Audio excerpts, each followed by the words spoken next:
ख्वाजा गरीब नवाज की करामात भारत में उस समय इस्लाम का प्रचार नहीं हुआ था। राजा पृथ्वीराज चौहान देश पर शासन कर रहे थे। वे नियमित रूप से अपने रक्षकों के साथ मंदिर में पूजा करने जाया करते थे। उस समय लोग देवी देवताओं और अग्नि की पूजा करते थे और अज्ञानता व कुसंस्कार में डूबे हुए थे। इसी दौरान एक रात हज़रत मोइनुद्दीन चिश्ती रहमतुल्लाह अलैहि अपने घर में सो रहे थे।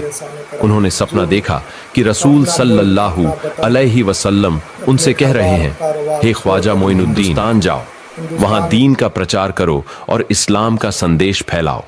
वहां के लोग कुसंस्कार में फंसे हुए हैं, उन्हें अल्लाह के रास्ते पर लाओ। सपना देखने के बाद ख्वाजा मोइनुद्दीन चिश्ती ने तुरंत निर्णय लिया और अपने कुछ साथियों के साथ हिंदुस्तान की ओर निकल पड़े। लंबी यात्रा के बाद वे राजस्थान के अजमेर पहुंचे। उस समय अजमेर पर राजा पृथ्वीराज चौहान का शासन था, जिनके खिलाफ बोलने की हिम्मत किसी में नहीं थी। ख्वाजा मोइनुद्दीन चिश्ती और उनके साथी यात्रा से थक चुके थे, इसलिए उन्होंने अजमेर के तारागढ़ पहाड़ के नीचे विश्राम किया। उसी समय नमाज का वक्त हो गया। ख्वाजा साहब ने अपने साथियों से कहा, तुम पानी की तलाश करो ताकि वजू कर सकें। दो साथी एक लोटा लेकर पानी की खोज में निकले। कुछ दूरी पर उन्हें आज आना सागर झील के नाम से जाना जाता है, लेकिन झील को राजा की सेना ने चारों ओर से घेर रखा था। जैसे ही सैनिकों ने उन दोनों को देखा, उन्होंने पूछा, तुम लोग कौन हो, यहां क्यों आए हो? साथियों ने जवाब दिया, हम ख्वाजा मोइनुद्दीन चिश्ती के शिष्य हैं, वजू के लिए थोड़ा पानी लेने आए हैं। यह सुनकर सैनिक हंसने लगे। तुमने राजा पृथ्वीराज का नाम नहीं सुना? उनके आदेश का उल्लंघन करने पर सख्त सजा मिलती है। झील से पानी लेना मना है, क्योंकि इससे पानी अपवित्र हो जाएगा। सैनिकों ने उन्हें वहां से भगा दिया। वे दुखी होकर वापस लौटे और ख्वाजा मोइनुद्दीन चिश्ती से सारी बात बताई। उन्होंने कहा, हुजूर, झील का पानी तो मिला, लेकिन हमें लेने नहीं दिया गया। सैनिकों ने हमें भगा दिया और कहा कि राजा ने किसी को भी झील से पानी लेने की इजाजत नहीं दी है। राजा के आदेश का उल्लंघन करने पर कठोर सजा दी जाती थी। यह सुनकर ख्वाजा मोइनुद्दीन चिश्ती ने अल्लाह से दुआ की और अपने शिष्यों से कहा, तुम आना सागर जाओ और कहो कि ख्वाजा मोइनुद्दीन चिश्ती ने हमें भेजा है। शिष्य फिर से वज्जू का पानी लाने के लिए निकले। जब वे आना सागर पहुंचे तो सैनिकों ने उन्हें रोककर पूछा, तुम फिर क्यों आए हो? शिष्यों ने जवाब दिया, हम वजू का पानी लेने आए हैं। सैनिकों ने गुस्से में कहा, हमने कहा था कि पानी नहीं दिया जाएगा। यदि राजा को पता चला तो तुम्हारी जान खतरे में पड़ जाएगी। तब शिष्यों ने कहा, हम तुमसे पानी नहीं मांग रहे, हम आना सागर से पानी लेंगे। सैनिकों ने यह सुनकर जोर जोर से हंसना शुरू कर दिया। मुरीद ने अल्लाह से प्रार्थना की और अपने हाथ में पकड़ी हुई लोटा को आना सागर की ओर बढ़ाकर कहा, हे आना सागर, हम ख्वाजा मोइनुद्दीन चिश्ती रहमतुल्लाह अलैहि के मुरीद हैं। अल्लाह के हुक्म से इस लोटे में समा जाओ। उनके शब्दों के साथ ही झील का सारा पानी लोटा में समा गया। यह अद्भुत चमत्कार देखकर सैनिक अवाक रह गए। उन्होंने तुरंत कलमा पढ़ा और इस्लाम स्वीकार कर लिया। लेकिन कुछ कट्टर हिंदू यह सोचकर घबरा गए कि यह कोई जादू है। वे यह खबर राजा पृथ्वीराज चौहान को देने के लिए दरबार में पहुंचे। राजा ने उनकी घबराहट देखकर पूछा, क्या हुआ, इतने भयभीत क्यों हो? उन्होंने कहा, महाराज, एक फकीर ने अपने जादू से आना सागर का सारा पानी एक लोटा में खींच लिया है। यह सुनकर राजा को यकीन नहीं हुआ। उन्होंने अपनी सेना के साथ आना सागर की ओर प्रस्थान किया। जब राजा वहां पहुंचे तो देखा कि आना सागर में पानी की एक बूंद भी नहीं बची थी। दूसरी ओर अजमेर के लोग बड़ी संख्या में ख्वाजा मोइनुद्दीन चिश्ती रहमतुल्लाह अलैहि को देखने के लिए वहां इकट्ठा हो रहे थे। ख्वाजा मोइनुद्दीन चिश्ती और उनके मुरीद नमाज पढ़ने के बाद वहां बैठे थे। उसी समय राजा पृथ्वीराज वहां पहुंचे। उन्होंने देखा कि कई लोग पहले ही इस्लाम कबूल कर चुके हैं। यह देखकर राजा भीतर ही भीतर गुस्से से भर गए। राजा पृथ्वीराज, जो बेहद चतुर और कट्टर हिंदुत्ववादी थे, बोले, तुम कौन हो और यहां क्यों आए हो? ख्वाजा मोइनुद्दीन चिश्ती ने जवाब दिया, मैं अल्लाह के हुक्म और रसूल सल्लल्लाहु अलैहि वसल्लम के आदेश से यहां आया हूं। राजा ने पूछा, तुमने आना सागर का पानी क्यों सुखा दिया? ख्वाजा ने उत्तर दिया, मैं कोई जादूगर नहीं हूं, मैं सिर्फ अल्लाह का बंदा हूं। पानी न देने के कारण अल्लाह ने इसे सूखा दिया। यह सुनकर वहां मौजूद लोग हैरान रह गए और ख्वाजा मोइनुद्दीन चिश्ती की ओर देखने लगे। राजा पृथ्वीराज, जो चालाक और मक्कार थे, तुरंत अपना गुस्सा छिपाते हुए झूठे आंसू बहाने लगे।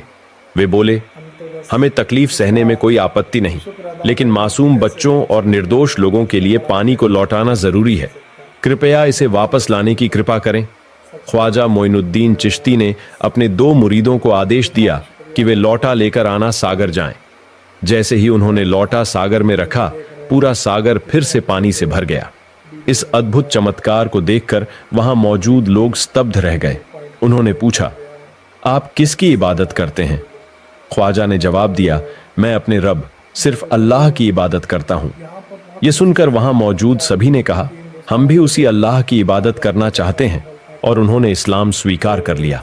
लेकिन राजा पृथ्वीराज यह सब देखकर क्रोधित हो गए। वे गुस्से में राज दरबार लौट गए और अगले दिन एक आपात बैठक बुलाकर बोले, इस फकीर को किसी भी हालत में यहां से हटाना होगा, उसे खत्म करना होगा। राजा पृथ्वीराज ने दरबार में कहा, अगर किसी के पास कोई सुझाव है तो जल्दी बताओ। तब एक मंत्री ने कहा, महाराज, यह फकीर साधारण व्यक्ति नहीं है, यह एक महान जादूगर है। अपने जादू से वह लोगों को इस्लाम स्वीकार करने के लिए प्रेरित कर रहा है। अगर इसे नहीं रोका गया तो एक दिन ऐसा आएगा जब हिंदू धर्म का नामो निशान मिट जाएगा। इसे रोकने के लिए हमें एक बड़े जादूगर की मदद लेनी होगी। तभी एक सैनिक ने कहा, महाराज, हमारे देश में इससे भी बड़ा जादूगर है। पृथ्वीराज ने पूछा, उसका नाम क्या है? सैनिक ने उत्तर दिया, जयपाल जादूगर। पृथ्वीराज ने आदेश दिया, उसे हमारे दरबार में तुरंत बुलाओ। सैनिक जयपाल जादूगर को बुलाने उसके घर पहुंचे। उन्होंने देखा कि जयपाल हवा में तैरते हुए ध्यान में मग्न था। सैनिकों को देखकर वह नीचे उतरा और बोला, राजा ने मुझे बुलाया है ना? सैनिक हैरान रह गए। उन्होंने पूरी बात जयपाल को बताई और उसे दरबार में ले आए। जयपाल ने पृथ्वीराज से पूछा, महाराज, आपने मुझे क्यों बुलाया है? राजा ने कहा, तुम भारत के सबसे बड़े जादूगर हो। एक फकीर आया है जो जादू से लोगों को इस्लाम में परिवर्तित कर रहा है। अगर तुम उसे हराकर यहां से भगा सको या खत्म कर सको तो तुम्हें बड़ा इनाम मिलेगा। जयपाल मुस्कुराकर बोला, महाराज, चिंता मत कीजिए, मैंने कई बड़े जादूगरों को हराया है। यह फकीर मेरे लिए कुछ भी नहीं। इसे हराकर मैं जल्द ही वापस आऊंगा। ढूंढने के लिए अपनी जादुई शक्तियों का इस्तेमाल किया। कुछ दूर जाने के बाद उसने देखा कि ख्वाजा मोइनुद्दीन चिश्ती एक पहाड़ी पर बैठकर अल्लाह की इबादत कर रहे थे। वह पूरी तरह ध्यान में मग्न थे। जयपाल ने उन्हें देखकर कहा, इस फकीर को खत्म करना मेरे लिए कोई बड़ी बात नहीं है। जयपाल ने अपनी जादुई शक्ति से तारा पर्वत की एक विशाल चट्टान उठाई और उसे ख्वाजा मोइनुद्दीन चिश्ती पर गिराने की कोशिश की। लेकिन ख्वाजा ने शांतिपूर्वक अपनी अंगुली उठाते हुए कहा, हे तारा पर्वत की चट्टान, अगर तुम अल्लाह की ओर से आई हो तो मुझे दबाकर मार दो, और अगर तुम शैतान की ओर से आई हो तो वहीं रुक जाओ। भी नहीं हिली। ये जयपाल ने लगातार अपने जादू का उपयोग किया, लेकिन कोई असर नहीं हुआ। वह समझ गया कि यह व्यक्ति साधारण नहीं है और उसके जादू का यहां कोई प्रभाव नहीं होगा। निराश होकर जयपाल ने ख्वाजा मोइनुद्दीन चिश्ती के सामने हार मान ली और इस्लाम धर्म स्वीकार कर लिया।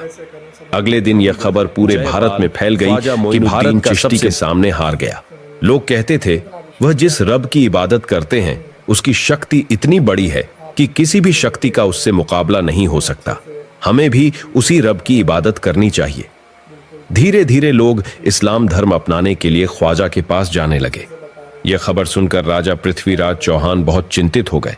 वह समझ नहीं पा रहे थे कि अब क्या करें। इस्लाम धर्म स्वीकार। तब एक मंत्री ने कहा, और बहुत से लोग भी उसका अनुसरण कर रहे हैं, ख्वाजा मोइनुद्दीन चिश्ती बहुत शक्तिशाली व्यक्ति हैं।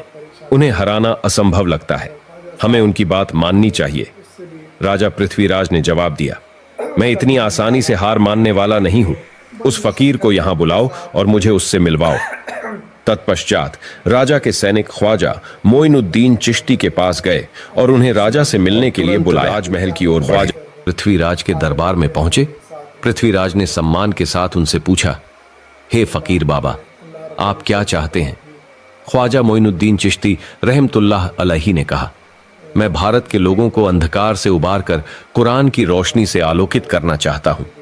मैं चाहता हूं कि हर व्यक्ति तौबा करके अल्लाह के मार्ग पर लौटे। वह जो इस ब्रह्मांड का मालिक है, जो जिंदगी और मृत्यु का नियंत्रक है, जो सिर्फ अपनी इच्छा से किसी भी क्षण में कुछ उसी के हाथों में है। मैं उसी महान अल्लाह की इबादत करना चाहता हूं, मैं किसी का भी नुकसान नहीं चाहता। ख्वाजा मोइनुद्दीन चिश्ती रहमतुल्लाह अलैहि इन शब्दों में गहरी श्रद्धा व्यक्त कर रहे थे जब अचानक एक व्यक्ति जो इस्लाम का विरोधी था अपने आध्यात्मिक शक्तियों की परीक्षा लेने के लिए आगे आया। उसने चुनौती दी, अगर आप सचमुच शक्तिशाली हैं तो पानी से आग बनाकर दिखाइए। अल्लाह का नाम लिया और पानी पर अपनी सांस फूंकी। चमत्कारिक रूप से उसी पानी से आग जलने लगी। यह असाधारण दृश्य देखकर वह व्यक्ति हैरान रह गया और अंततः इस्लाम धर्म को स्वीकार कर लिया। इस चमत्कार को देखकर दरबार में मौजूद सभी लोग और राजा पृथ्वीराज ने यह महसूस किया कि ऐसे अल्लाह के प्यारे व्यक्तियों से मुकाबला कर ख्वाजा साहब से माफी मांगी, उनके पैरों में सिर झुका दिया और इस्लाम को अपनाया। ख्वाजा मोइनुद्दीन चिश्ती रहमतुल्लाह अलैहि ने सभी को माफ किया और वहां से अपने साथी संगियों के साथ आगे बढ़